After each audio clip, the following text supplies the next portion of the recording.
Hi, and welcome to Only the Highlights by the Kenyan Wallstreet, your first fresh recap of the biggest stories shaping Kenya's economy. My name is Maina Chege. Let's get to the overview. Sudan accuses Kenya of act of hostility for hosting rebel groups. Private hospitals to exit Shah over unpaid debts, system glitches, and the likes. And wine and oil producing countries will lead Sub-Saharan Africa's growth in 2025. And finally, Kenya closes 50 billion shillings debut domestic bond buyback. Kicking off with some geopolitical drama, Sudan has accused Kenya of an act of hostility for hosting paramilitary group Rapid Support Forces, that is the RSF, terming it as a blatant disregard of its obligation under international law.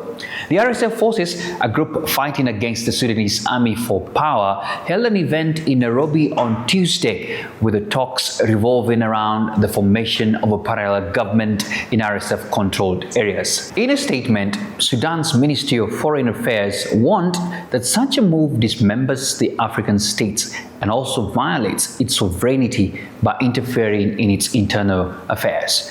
The quote reads, "Given that the stated objective of this agreement is to establish a parallel government on part of Sudanese territory, this move promotes the dismembering of African states and violates their sovereignty and interferes in their internal affairs." However, Kenya has defended its decision to host RSF, with Foreign Affairs Cabinet Secretary, that is Musalia Mudavadi, stating that Kenya's actions were in line with its broader role in peace negotiations and its commitment to supporting Sudan in finding a resolution on its ongoing political crisis. Kenyan members of parliament have since opposed the move to host RSF, saying it could damage Kenya's credibility as a neutral peace broker. Why are we meddling in the situation in the Sudan when we know there are two warring factions?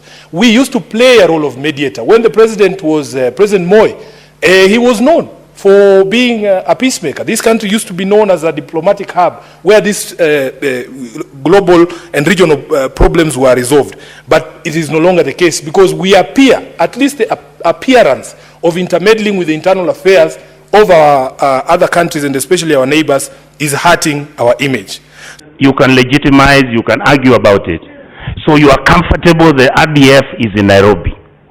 And the other Sudanese party is in Sudan, and they have written an official letter today where they are saying that you've actually violated their very essence, existence as a state. What's Pan-African about the Janjaweed being here?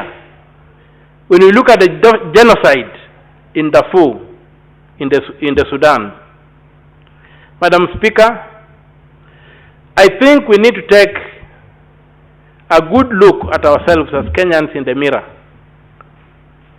and ask ourselves, what is going on? Several private hospitals are threatening to pull out of the Social Health Authority, that is SHARE scheme, citing persistent system failures and a whopping 30 billion shillings in unpaid arrears from the now defunct National Hospital Insurance Fund, that is NHIF. The Rural and Urban Private Hospitals Association, that is RUPA, which represents a significant share of Kenya's private and mission-based hospitals, announced this, that their intention is to suspend participation in SHARE starting Monday if the government fails to address their concerns. The warning comes against a backdrop of growing frustrations over financial shortfalls and technical glitches that providers say have crippled service delivery. In an effort to increase revenue raised by SHA, Health Cabinet Secretary Dr. Deborah Mlongo announced that the authority has been granted access to Kenya's mobile money transactions, KPLC payments, and Kenya's Revenue Authority records, among other databases. Why? To catch those paying low premiums, yet they can contribute more. Hope you don't get caught. And we have a new algorithm which is under development, and it will rely more on data triangulation from other existing databases in government agencies for improvement of the accuracy of means testing. So the database will include KNBS, KRA, Immigration Department, Hustlers Funds, KPLC, among others. So the data has been requested We are collecting all the data and reviewing it, and we believe that we should be able to roll out the new means testing very soon and plug it into the insurance premium financing, because, you know, ultimately for the system, for Taifa Care to be sustainable, we need to have the resources at hand. Here's an interesting trend. Non-oil producing countries are set to lead Sub-Saharan Africa's economic growth in 2025. A recent report by BMI, a Fitch Solutions company, has projected that while oil-rich nations face market volatility, countries like Kenya, Ethiopia, and Rwanda are booming thanks to economic diversification and a decreasing reliance on oil imports. The countries are expected to benefit from lower global oil prices and easing external pressures as they tend to import most of their energy needs.